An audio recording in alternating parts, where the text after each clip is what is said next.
Good afternoon, folks. Thank you for taking your time during this beautiful day here in the New York area, at least for those of you who are in the New York area. I'll let everybody connect to their audio. It takes a moment here. Our internet works slow these days. We'll give it a couple of minutes till we actually start. But this is our last day of the Israel Film Center Festival, but worry not, we have many more films coming your way from the Marlene Meyerson JCC Manhattan, so please stay tuned for many more upcoming films in general, but also specifically Israeli films, because there are many more wonderful films to share. I think I'll get started by introducing. My name is Isaac Zablocki. I'm the Director of Film Programs at the Marlene Meyerson JCC Manhattan.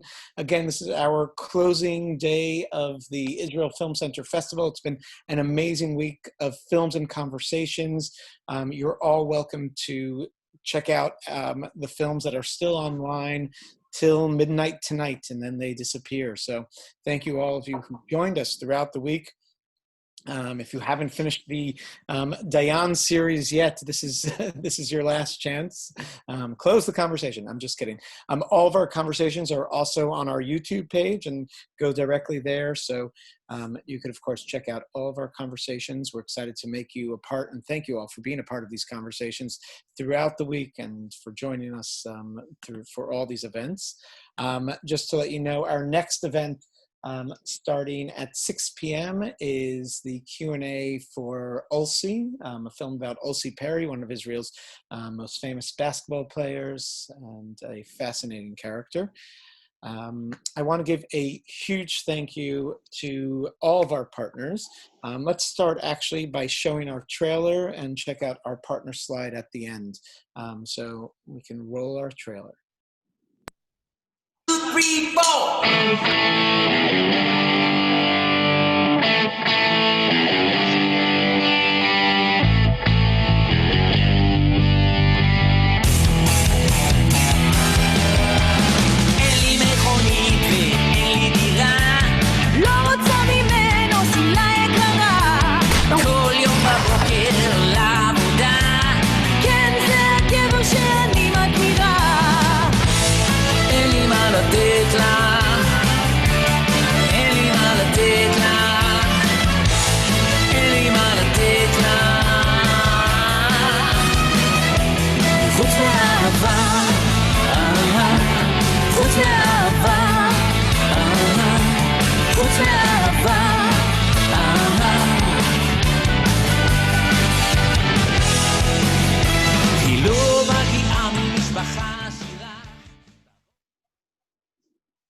Yes, folks, I hope you've seen many of those fantastic films, and we'll be seeing more of them, more Israeli films throughout the summer, virtually. And then our other Israel Film Festival comes up in November. So it'll actually be in December this year. So please be sure to stay in touch and to join us for that. I was thanking all of our partners, but I especially want to thank for today, for this film, and another one, The Forward. For those of you who did not check in your email when you first got your confirmation for this film, there was a special way of accessing a subscription for The Forward, 6 months of The Forward for only $10, and we're so happy to be able to offer that to all of you, and it's a great way, especially in these days, to engage with everything that The Forward has to offer. And The Forward has been moderating a couple of our conversations, and we're really excited to have here the editor-in-chief of The Forward, Jodi Rudoren. Jodi, you could say hi. Hi. Jodi will be moderating this conversation. She has joined The Forward after 2 decades with the New York Times, and of course helping to lead this transition that The Forward is going through. So Jodi, thank you so much for being here. And she's going to be in conversation with the director of the series about the Dayans, Anat Goren. Anat was with us during the other Israel Film Festival with her film Musa, and she's a fabulous filmmaker, and you'll hear a lot more from her. And this is when I tell the audience, I mean, this is your chance to move to speaker view. If you want to go to gallery view on the top right, you can see all your friends and see everybody who's out there, but you could switch that to speaker view. If you want to ask any questions, we love to engage you. You could ask questions by writing them in the chat, and we will, if we select your question, we will unlock your mic and allow you to ask that question. If you don't want to ask it personally and just want to ask it through chat, you could do that as well. If you can't speak, can't access the chat, you could also raise your hand by going to the participant tab where there is a raise hand option. Just don't forget to lower your hand when you're done. Jodi, I'm handing things over to you. Thank you very much. Thank you, Isaac, and thank you all for joining us. It is such a gorgeous day here in the New York area, so I appreciate your spending your Sunday with us. And Anat, thank you for calling in from Tel Aviv, where it is late. And very late.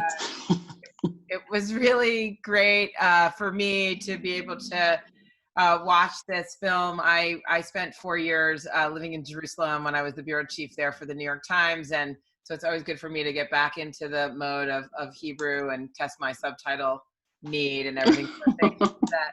I want to jump right in because we don't have too much time, and we want to, of course, get to the audience questions. But for me, watching this as a journalist, my mouth was dropping because of the unbelievable sort of 360 access you seem to have to this family. And particularly, it seems to me that when in any kind of biographical work, whether it's a film or a book or whatever, you usually have to choose between sort of the insider track to the subject or the family, where you get a little bit of sometimes a varnished view, and the kind of outsider track where you get really focused on the critics, the scandals or whatever. And here somehow you have Uri Avneri and other people who were exposing the foibles of this family, and virtually everybody in the family all talking to you over and very openly. And in fact, some of the critics, people saying the harshest things about this family, are members of the family. So how did you get all of these people to talk, and to talk so openly, and to play along with each other, even though some of them have very divergent views of the same parts of history? I think, hi, first of all, thank you for watching. And whoever didn't watch, it's getting worse and worse as you go along this series. So if you watch the first chapter and second chapter, you have the best before you. I think it was a mixture of luck. Ruth Dayan had just celebrated her 100th birthday. And I think it was somewhat an excuse for people of this family to speak, most of them for the first time, or many of them for the first time. And also I had few major persons there in the family that I knew that the minute they will agree, all the rest will follow. One of them was Amalia, who's Asi's daughter. She's an admirable young lady, and her family is looking up to her. She lives in New York, of course. And the minute she joined me, it was like a good excuse for everyone to come aboard. Who was the hardest to convince, and who didn't you get? So Amalia was not too easy, but I had a permission of the family to enter the 100th birthday of Ruth, and it was in one of Amalia's 3 houses around the world here in Jaffa. And I think she was testing me and how I cooperate and how I am melting in the environment. And the minute she saw that it was fine, she agreed. So this was the beginning, and she was the hardest. Yael and Ruth are very cooperative Ruth, I think she's having a reporter once in a week in her place. She's the most amazing person I've met. And she's so lovely and so warm, and she welcomes everyone. So it was very easy with her. Yael is not an easy person. She was pretty difficult to me along the old way, but she talks and she cooperates fully. At one point in the show, there's a line where I think somebody says that, no camera was ever chased away from the Dayan family. And indeed, in the credits, you have that incredible scene from the museum of putting up all of these photographs. And so you get, as a documentarian, this incredible bounty because of that, right? There's so much photographic and video evidence of, also because they were all so prominent, right? But there's so much. And but the downside of that is that so much of the story of this family has already been out. So how did you approach how do you come at this and say, I'm going to tell a different story, a new story, take advantage of all that material that other journalists and photographers have put together and take it to a new place? I think that first of all, it was a very big privilege having all this footage. Of course, it's a family with a lot of respect to the written word and to the press in general. They are graphomans. I mean, since they were in Russia, they used to write everything they're doing and collect the evidence for everything. And I think they also thought that they have a part in history, and they're doing history in the beginning of the years of Israel and ever since. So in that sense, it was easy, but picking the stories and making them, telling them, and make the story being told one after the other. I think that was my mission, doing it like in another way, doing it differently than others. It was the first time that this kind of saga was ever told. I mean, Asti was told about his life, Yael told about her life, but it was never gained together. One of the other challenges, I think, because you do have such a kind of so many sources and so much, in many cases, they say contradictory things, right? There's one thing where Hadassah basically says something and then Avneri says the exact opposite. Also, people say things quite harshly about each other, but this whole question of like, how did you deal with that in terms of what's true, what's the reality, what's real? I think I like this matter of point of views and different point of views, and I think it's very natural that the family, every person in the family has his own point of view of stories and of things. I didn't look for the actual truth. I think that I like that the truth is you can watch it from different ways and from different angles, and everyone has his own truth. I liked it, and I try to keep it that way, and not deciding what the truth is. One of the challenging things, I think, as I was watching it, until very late in the arc of the 4 episodes, there's virtually no mention of the Palestinians or of any of the real people at the other end of the battles that Moshe Dayan is leading. And then when after 67, there is this interesting, again, a little bit of a machloket, right? Where Nurit Geffen and Yael Dayan both talk about going to the West Bank after the occupation, and they describe it very, very differently. I think Yael talks about that there's going to be this neighborly understanding, there's so much respect, and Nurit says she couldn't handle the humiliation and she never went back. So I guess I'm interested in whether in the year since it's aired in Israel, have you gotten criticism for not kind of engaging with this issue of what the military actions, the other side of those military actions, and also if you can talk a little bit about that point of conflict there where I think so many films and things in general are circling around this topic.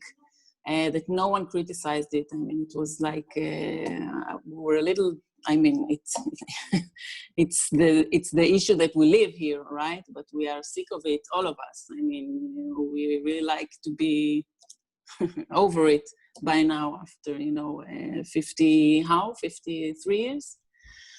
So no criticism about that. I mean, of course, Dayan has always been the symbol of the blindness and arrogance between the two wars, and it didn't.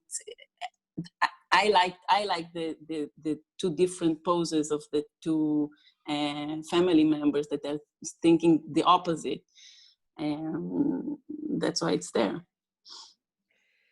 One of the other things I was really struck by, I think it comes up twice in the series. So early on, there's this issue of the state versus family, right? And early on, is it Israel who's asked by his son, like, who he would choose, and he says who loves more, and he basically says the state in a kind of devastating moment.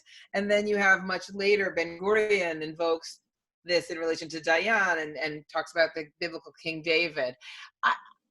I wonder how much that theme for you, how important that theme is for you kind of in this story, but also to some extent as a metaphor for thinking about Israeli society. I mean, there's especially that generation, right, that was building the state and then with so much energy defending the state. Is there a different kind of way that tension between patriotism and familial responsibility kind of plays out there, do you think, than what you see elsewhere? I know you live in that society, so it's a little hard to... No, I need you to rephrase the question because it was too difficult for my English in this Sorry, time. I'll try to slow it down. I mean, the idea of, yes. of somebody actually saying, right, like out loud, yes, I care more about the state than my family or than my son is kind of shocking. Okay. And it happens kind of, there are two instances of it here. And I just wonder if you think for Israelis of a certain generation or in general, for Israeli Jews, is there more of that tension between those two things? I understand this attitude. My grandmother was also, she formed a kibbutz. She was born in the same day, I think, of Ruth Dayan. And she left her religious house and went to build a kibbutz with my grandfather who came from Germany. I know this notion of family, of the country is more important, but at my family it wasn't like that. I mean, it sounds to me like a good excuse for not being around your family. I think also Ruth was taking part of this attitude by following her husband and not being there for her kids. I mean, this is what her kids said in this movie and elsewhere.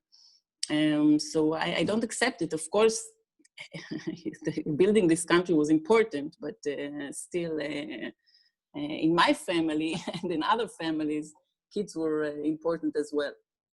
I do like how Amalia and her cousin, what is it, Ella, they talk when they're talking in this very modern, in the park or their whole interview, and they both say like, we have careers, we have things, and yet we are worried about being, it's not, you don't have to choose, you can do both things. So, but this family in particular, you see that this theme of not raising your kids or abandoning them or not loving them too much.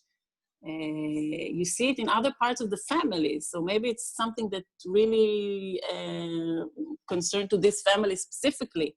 They have issues with it. I mean, that's why Amalia is living so far away and us as kids are all over the place in 4 different continents, and they're still cry and hurt this, this pain of not being raised and not being loved. I mean, it's a very strong theme in the series, and for a reason. I think at one point you refer to them as like the Kennedys of Israel, and it is. And I also thought there was something.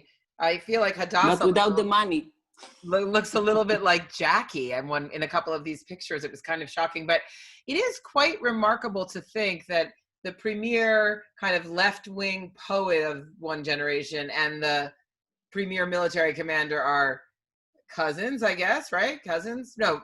Yeah, and then that, these children are the famous author and the famous rock musician, the famous actors. I mean, it's quite incredible how how and Ruth Dayan's own accomplishments. I mean, how everywhere this family is. I don't.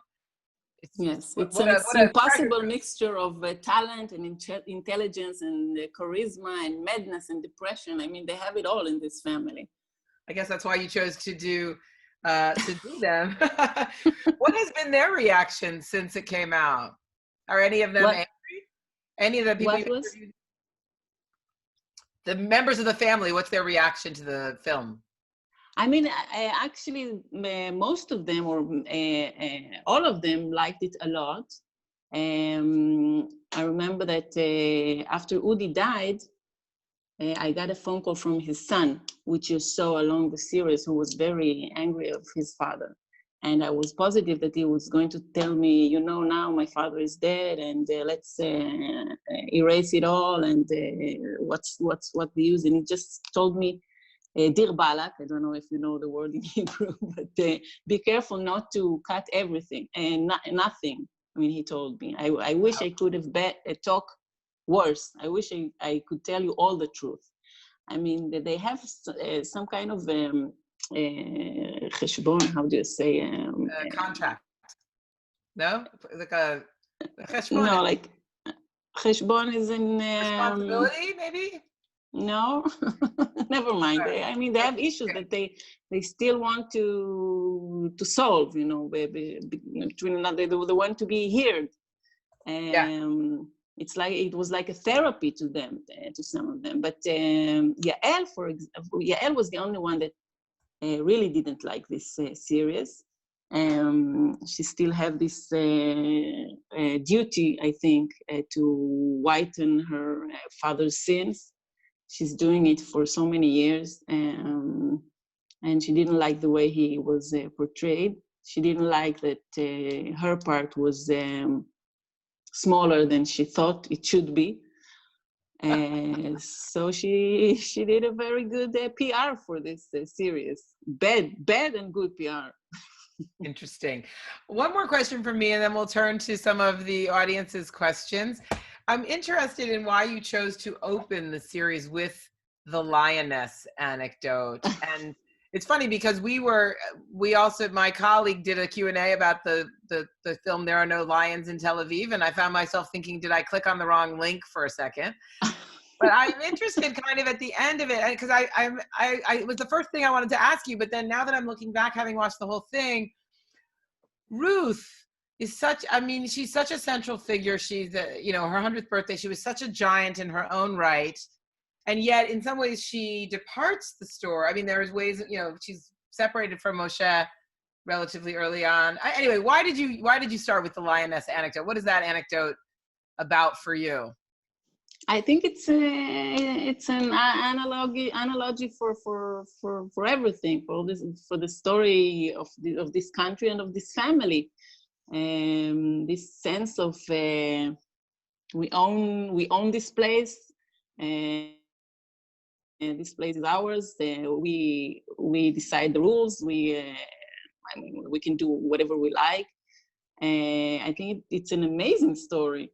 The fact that the lioness is saving her husband, what Ruth still does, even 50 years after he's dead, she's still, there to say that he was fine, he was a good father, he was a good husband, he was a good soldier, everything was perfect. And so I think that maybe in the beginning you don't really understand it, but as you go along, you understand why it's there. I see a question in the chat asking about Moshe Dayan's second wife, Rachel, and whether you tried to interview her, but you did interview her, right? Just not on camera? No, I didn't interview her because she's now 94, I think, and she's with a very heavy Alzheimer. She's not, she cannot be interviewed, but I did have things that she wrote many years ago. She was being interviewed, and I got to have the transcript footage, of the interview. So I had her friend reading it. Got it. Okay, great. Isaac, I think we should turn to some these other questions. You want to pick them? Yeah, thank you. We have a lot of questions from the audience. Again, if you want to ask questions, put them in the chat and we'll open your mic. We won't be able to get to everybody because there seem to be a lot of questions about this one. We're going to start with Edna. Edna, your mic is on. Hi, everyone. Hi, Anat. It was fascinating to peek into the Dayan family saga. I'm still the generation that remembers the Olam Hazeh, the journal, and Duri Avneri, and a lot of the stories. And while watching your, movie, it kind of, I don't want to say bother me because it was interesting, but I would like to ask, what was your goal in presenting there so many, I wrote in the chat downfalls, maybe I would correct it to weaknesses, but the downfall characteristic, and especially those of Moshe Dayan himself. You touched it now in your presentation, but my question is more specific is why and how you picked so many weaknesses and downfalls of all the members of the family. So although it was interesting, I was wondering why. I think that one of the things that were important to me is keeping it parallel, the family and the family and the country, in a way that their weaknesses, the family's weaknesses are our weaknesses as well. I mean, you see the family and the country are moving in parallel routes since the beginning of this country, like 100 years ago. They built it and they destroyed it. And I mean, I see it all the time. I see it in the establishing of the country and in Sinai. I mean, they're like it's like Forrest Gump family. That you can see them everywhere in every. I mean, in Yom Kippur and in 6 Days War and in Sinai and in the peace treaties, and you see them. You watch them. You see us. So in that sense, I think it was important to show their weaknesses. Concerning Moshe, I did try really hard having good stories about him. It wasn't easy. One of his, I remember that I talked with one of his lawyers, and he had a terrific story to tell me, and he just told me that he won't be telling it, and I said I can't. He asked me to tell the stories in my words, and I said I cannot tell a story that wasn't told. So I did try. I don't think it's totally negative, but I do think it these are my kids. You have to go to sleep now.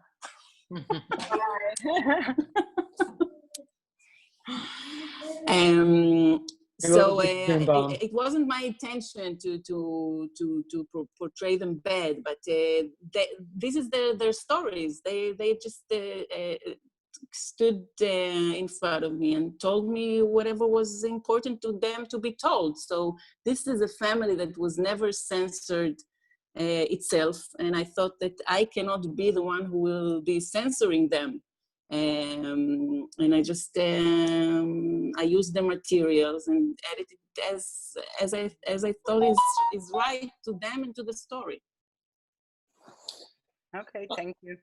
On a similar line, we have a question from Laura. Laura, you're up.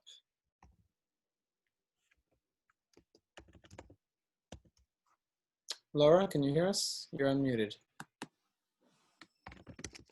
I have a similar question, and I wrote, it felt a little like National Enquirer at some points, but as a metaphor for Israel, it seemed to really work.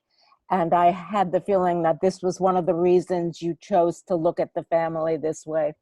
And I just speaking for myself, I was one of these kids that grew up with a very idealized view of Israel. Like when Yael was talking about, you wake up everybody thinks we wake up in the morning dancing the hora, playing the Halil and picking oranges. that was me who had that feeling. And so I thought it really was, in that sense, really great to see this movie, to see how it really wasn't quite like that. But one of the things was like Yuri Avneri, who I've always loved because I've read only his recent writings. I didn't even know about the magazine he edited. But to hear about this thing with Yael when she was 14, that he was in a relationship with her, plus using her for information, that was so depressing to hear that. Like, I had a little inclinations of him not being a super feminist in kind of the American sense, reading his current stuff, but before he died, obviously. But Yeah. that was amazing to me. I was really shocked by that. Yeah, but still, the Yael is, of course, saying differently. She said that there was nothing, and his secretary, Moshe's secretary, is also doesn't know. So maybe it was his imagination, but that's also another point that I thought that I should keep it that way. I mean, and let people judge, and and it was a different era. Of course, everything was. Not everything, but in some ways it was worse then.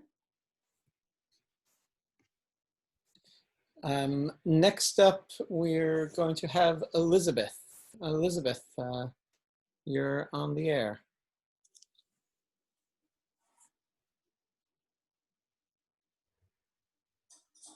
Elizabeth, can you hear us?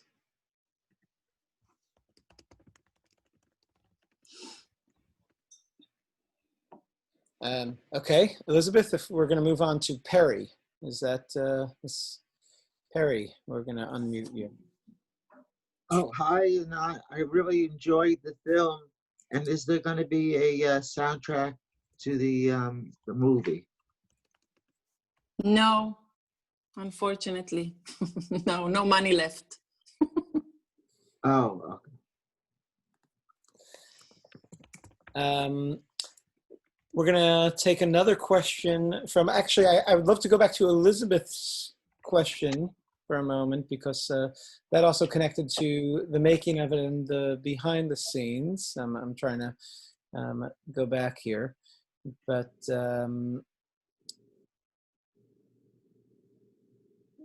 sorry. We'll go over to Tony. We'll take a question from Tony. Yeah, we have too many questions here. It's hard to keep track. But actually, Anat, if you could talk a little bit about the music. The music was fantastic. And how did you choose the music for it? So most of the music is, not most, but a lot of the music is music that the family, members of the family itself wrote. And the other was, I thought I don't want, actually I saw a Wild Wild Country before I did my series, and I really loved the music, and I Googled it and saw that the soundtrack is also using a lot of known songs and only songs, so there is nothing original in my movie. I think it's great. It's like throws you automatically to the period, and I love the music as well. I had a very good advisor who I was working with, and we just picked it. Well done. Elizabeth's question was, how do you conduct interviews with Udi and Asi, who both obviously are no longer with us? So Udi, I used a film that was shot, I think, 20 or 25 years ago about his mother, about Ruth, and there was a lot of very bleeding scenes between them, but this was one of them. She's coming to his working place, and he's talking how bad mother she was and bad parents he had. And with Asi, it's an interview that was never screened, that Chagai Levy did. He's my neighbor. We're living in the same street. And I asked to use these materials because he did a very, very good series here in Israel named Chaim Kishmu'a, but it wasn't with, he was just writing it all down and had footage. I think this interview was never screened, and I think it was very, very strong interview.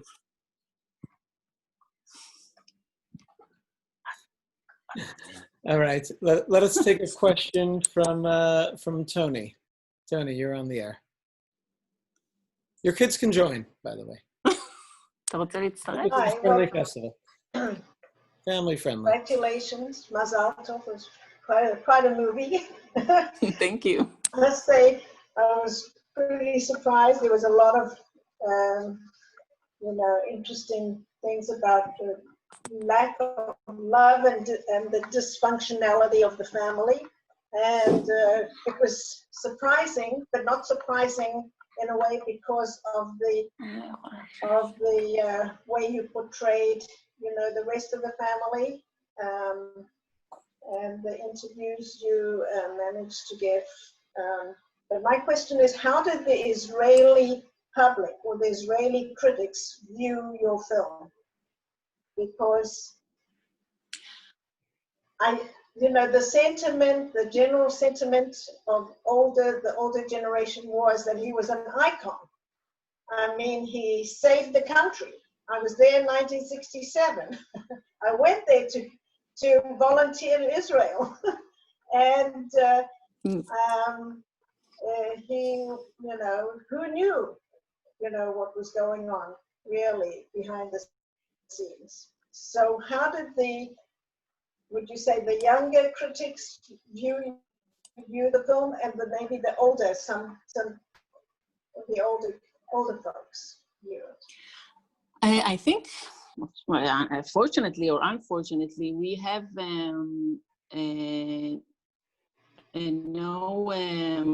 how do I say, we have no extra sympathy here to Moshe Dayan.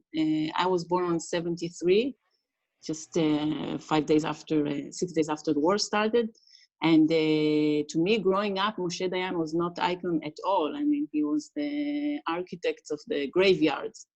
In my sense and in my generation's sense, in my father's generation's sense. So, and I think also the peace treaties with Egypt was some kind of way for him to get a redemption or something, and he didn't succeed. Today here in Israel, Moshe Dayan has one street. I live just 100 meters from this street, and not very good one. And he means nothing for us in that sense. I mean, the 67 war is also, he's, I think today he's more portrayed as the one who picked the glory from Yitzhak Rabin. So I think also because that Yael is the only one who keeps his the one who is keeping his good name, and all the rest of the family is not dealing with it at all, and not have no interest in preserving his name or anything. So he's forgotten. I mean, and if someone remembers him, is for the Yom Kippur War. So no criticism in that sense. Thank you. Let's take another question from Phyllis. Phyllis, you're up.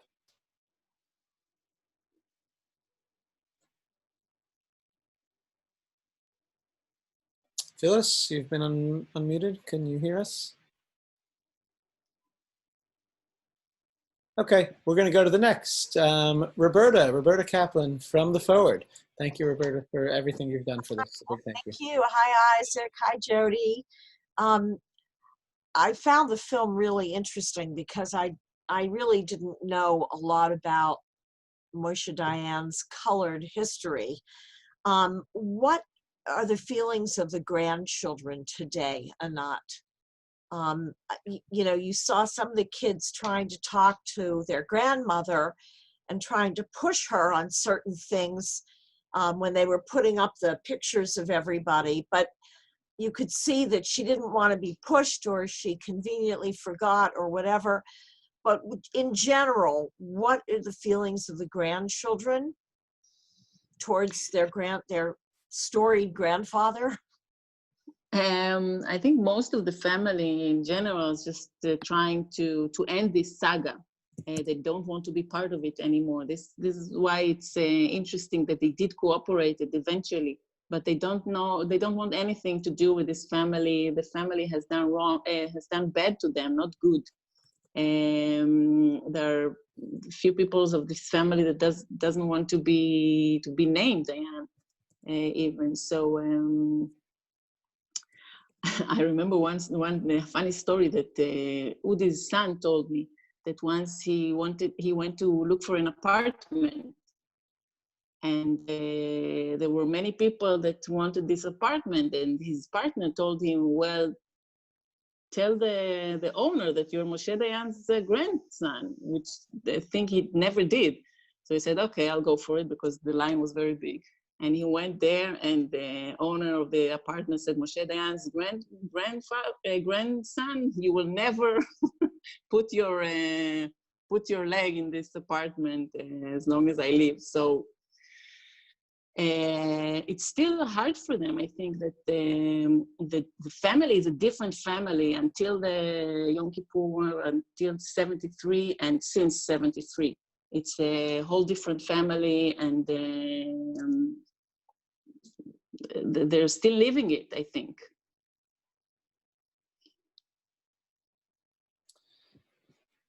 We have a question here from someone who does not want to get on the line or cannot get on the line. Did some of the folks involved with romantic infidelities express concern about retributions with the publication of the film? Or did everyone already know about this because Israel is such a small country community? I think there were a lot of long words. I think I understood the essence. I think there were no problems like this. I think they pretty much the infidelities are known. Not the full stories, not the whole angles of the stories, but in general the things are known. I mean, every few years someone tells another part of this puzzle, but in that sense, this is the first time that the whole puzzle was shown. Nice. We're going to take one last question from the audience from Donna. Donna, over to you.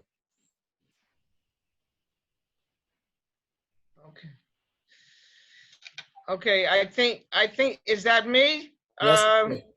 Okay, I asked a question about a tragic flaw. When I learned Shakespearean literature, I remember my teacher saying that every great man has one tragic flaw. In the scheme of things, what would you say was Moshe Dayan's most tragic flaw? Most tragic, what is the word? Flaw. I don't know how to translate that into Hebrew. You know, the thing that was most tragic about his greatest weakness that really brought him down. Maybe it's simple narcissism. I think that you can see in all the generations of all this family. It's a very strong characteristic, I think, and the fact that he wasn't a very loving person, not to his kids, not to his wife. He loved the country, but as he said, he loved the war. He loved to fight, and I think I would say narcissism and some kind of blindness, even when you think of the eye patch, you ask yourself if it's like a black hole that everything collapses inside. So I think this characteristic of him, or this eye patch, is very symbolic in that sense of not seeing. They're very, very symbolic, and yet that eye patch was such a fantastic brand, and you know, everybody knows for that eye patch, you know, and until this day, I think you can't wear an eye patch without being referred to as Moshe Dayan. Or Madonna. Or Madonna. Well, I think Madonna was referred to as Moshe Dayan. Yes. Before I hand things back to Jodi for some final words, I wanted to, first of all, thank you and tell you that what one of the things we found fascinating about this film is that it not only tells in some ways the history of Israel, and you really get a great taste of some parts of Israeli history that I think a lot of people didn't know about, but it also does it with, you don't, you know, just give it a perfect blue and white tint. It comes with a critical perspective. It shows that not everything that every politician did in Israel was perfect. And, you know, I mean, I'm seeing a few of these movies. There seems to be a lot of voices coming out now who are making movies about some of the classic Israeli leaders and kind of showing their weaknesses too. And I think that's extremely important for it's a story of love and hate here in Israel. Yeah, but I mean, I think it's also like it's part of understanding democracy and humanizes it all is by showing the different perspectives that exist. But I wanted to ask you what you're working on now and what's next for you. Next project is about a very famous singer here and songwriter here in Israel named Shalom Chanoch. This one, it would be good this time. I mean, no one will be angry at me at the end of this film, hopefully. I did a lot of political movies before, and they weren't. I mean, I decided to do something positive this time. I hope it will work for me. Well, it sounds exciting. Although it'll be okay if it has some criticism. Jodi, over to you for some final words. Should we end, or should I ask another question? You could ask another question if you'd like to. I asked you this a little bit before, Anat, but I'm going to go back and push a little further, which is just to say, you know, to do a project like this, which I think you said took about 2.5 years, you know, you have to be really in that story. And although Dayan, I understand the way that Dayan was such a towering figure, and the family has been such a towering staple of Israeli life and culture for your whole life. And I, you know, for everybody in your generation, I'm just interested in, tell us a little bit about your journey to the story, to start this project in the first place. What was it that made you say, I'm gonna go tell this version of the Dayan story in this way? Actually, it was the time was a very important factor because, as I said, Ruth was 100, Uri Avneri was 94, Yael was, I mean, they were all like, I had to do it fast. So, and I did it like I did most of my projects without deep research. I mean, I really like to come to them as clean as much as possible, and not having any idea before I'm coming. And I didn't have also a time to do a very hard research. So I read like 2-3 books, and I just went along with them, with their stories. And it was fascinating. I think it was eventually, it was a good way of approaching it, because that was the way I could hear them and not things that other people were saying about them, and to hear them for the first time almost. That's it.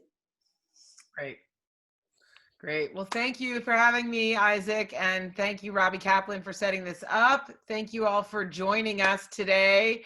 I hope you continue to watch many riveting films and go to discussions. And we have a bunch of Zoom events coming up. If you want to check them out at forward.com/events. You can also do check your email for your special subscription offer. Make sure you're signed up for our free newsletter so you know everything that we're up to.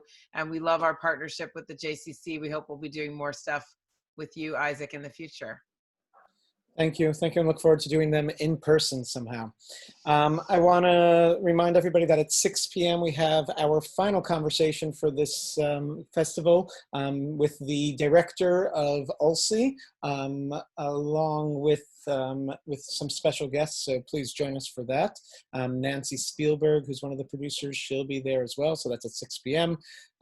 This is tonight's the last night where any of our films are available, so please check them out, tell your friends, rush and see them while you can. A lot of people are already knocking on our door. Where can I see these films? Also coming up this week, we're screening the film Aviva, which just came out virtually in theaters.